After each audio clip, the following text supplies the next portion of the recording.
नमस्कार दोस्तों, उड़ान कैंपस बरवाड़ा में आपका स्वागत है। आज हम पुलिस कांस्टेबल का जो इंग्लिश का सॉल्यूशन है कुछ पेपर का वो करने जा रहे हैं और कंटिन्यू ये वीडियो डालेंगे। जितने भी पेपर हैं सभी का सॉल्यूशन आपको इस चैनल पे मिल जाएगा, तो ज़्यादा से ज़्यादा इसको शेयर कीजिए और चैनल को सब्सक्राइब कीजिए। तो स्टार्ट करते हैं। फर्स्ट जो पेपर है इसमें 91 क्वेश्चन है, dash is a gift from my father. तो इसके अंदर फिलअप करना है इन वर्ड में दीज, दोज, दिस और विच। सबसे पहले तो ये चीज़ है कि आपको इनके मीनिंग क्लियर होने चाहिए कि भाई कौन सा वर्ड किस जगह पे काम आता है। ठीक है, अब हमें देखना है कि एक्यूरेट आंसर हमें कैसे मिले। अब सबसे पहले हम देखेंगे कि हेल्पिंग वर्ब हमारी क्या दे रखी है, इसमें इज दी गई है। तो अगर हेल्पिंग वर्ब इज है तो हमारा जो सब्जेक्ट है वो भी सिंगुलर होना चाहिए, इसलिए जो दीज और दोज है ये दोनों ही प्लूरल की चीज़ें हैं, तो ये दोनों आंसर कट जाएंगे आपका। तो आपका एक्यूरेट आंसर रहेगा दिस।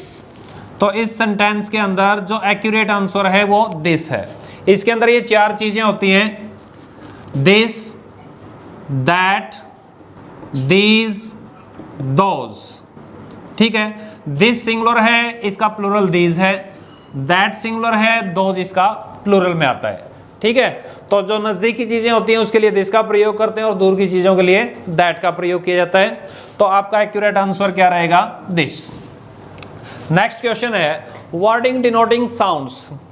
वर्ड्स ढूंढना है, इसमें से आपको चूज करना है कि कौन सा वर्ड है जो इन चीजों को डिनोट करता है। अब विंग्स है, विंग्स क्या होता है, पंख्स। आपके जो पक्षी है वो पंख्स जब हिलाता है तो उसमें से साउंड कैसी निकलती है, फ्लटर की, फ्लटर की साउंड आती है। तो इसका एक्यूरेट आंसर रहेगा आपका फ्लटर। नेक्स्ट जो 93 क्वेश्चन है आइडियोमेटिक एक्सप्रेशन है। आइडियोमेटिक एक्सप्रेशन में आपको बताना है, इसके अंदर जो अंडरलाइन वर्ड है उनको, his failure in life can be attributed only to the black ox. Black ox का मतलब क्या होता है, तो आइडियोमेटिक वे में इसको बताना है। तो इसका मतलब होता है दुर्भाग्य, यानी मिसफॉर्च्यून्स। आपका आंसर क्या रहेगा, फोर्थ ऑप्शन मिसफॉर्च्यून। ठीक है भाई। नेक्स्ट क्वेश्चन है आइडियोमेटिक एक्सप्रेशन के अंदर ही है, इसमें भी 94th क्वेश्चन जो आपका है, इसमें वर्ड दिया गया आपका with open arms. With open arms का मतलब है किसी का वेलकम करना, अच्छी प्रकार से किसी का स्वागत करना ही क्या कहलाता है, विद ओपन आर्म्स। तो आपका आंसर है प्रोटेस्ट स्ट्रांगली, ये भी नहीं है। सेकंड है प्लीज टू वेलकम समथिंग, तो आपका आंसर रहेगा प्लीज टू वेलकम समथिंग। ठीक है। नेक्स्ट में है जैसे कीप इन सेफ डिस्टेंस, दूरी बना के रखना, अवॉइड बीइंग टू फ्रेंडली, किसी से अत्यधिक मित्रता ना करना। तो हमें देखना है विद ओपन आर्म्स, तो आपका आंसर रहेगा please to welcome something. Next है भी आपका एंटोनियम्स। वकैब के अंदर आता है antonym, synonym, one word substitution. हर एक पेपर के अंदर आपको ये मिल रहे हैं। तो इसमें दिया गया है एंटोनियम। एंटोनियम वर्ड क्या है इसमें, कॉन्शिटेड। कॉन्शिटेड का मतलब होता है घमंड करना।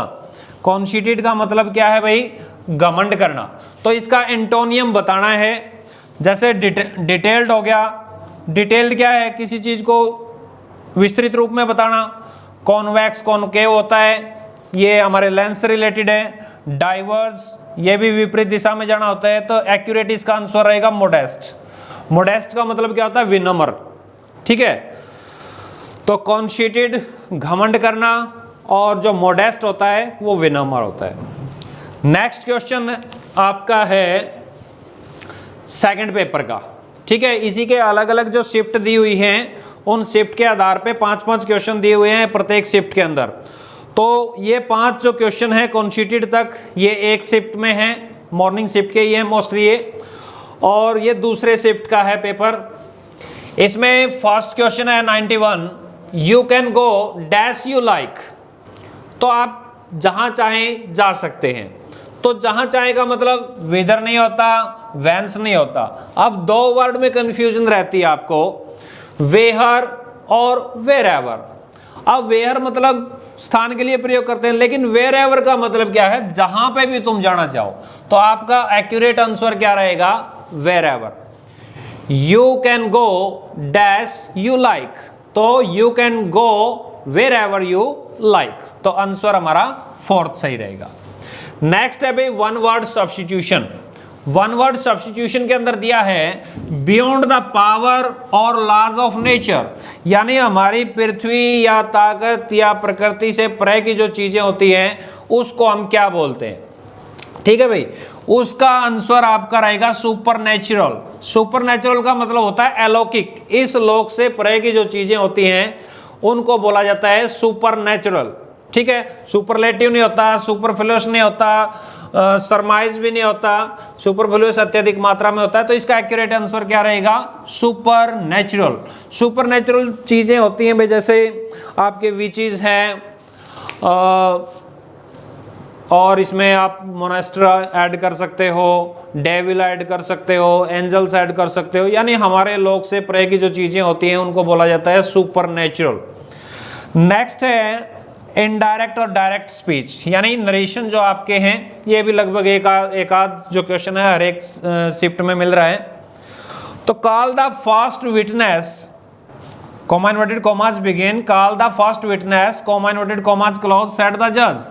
जज ने कहा कि वे कॉल द फर्स्ट विटनेस। सबसे पहले इसके अंदर अगर वैसे आंसर आपको चेक करना है तो वो भी हो जाता है, लेकिन सबसे पहले देखिए कि ये सेंटेंस कौन सा है।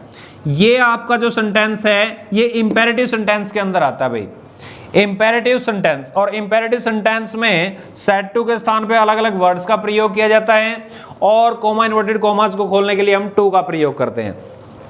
अब मोस्टली वर्ड के अंदर क्या है, कमांड दे रखा है, ठीक है, और एक में प्लीडेड दे रखा है। तो जज कोई मतलब प्रार्थना नहीं करता, ये तो आंसर आपका है ही नहीं।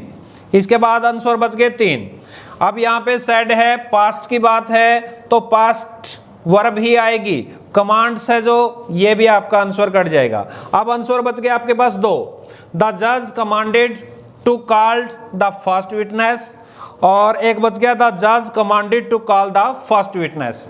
अब यहाँ पे हमने लिखा द जज कमांडेड, कॉमा इनवर्टेड कॉमा के लिए 2 आ गया। अब 2 के बाद हमेशा वर्ब की फर्स्ट फॉर्म आती है, यहाँ पे वर्ब की सेकंड फॉर्म दी हुई है, तो ये भी आंसर आपका नहीं है। तो आपका एक्यूरेट आंसर क्या रहेगा? सी ऑप्शन, द जज commanded to call the first witness.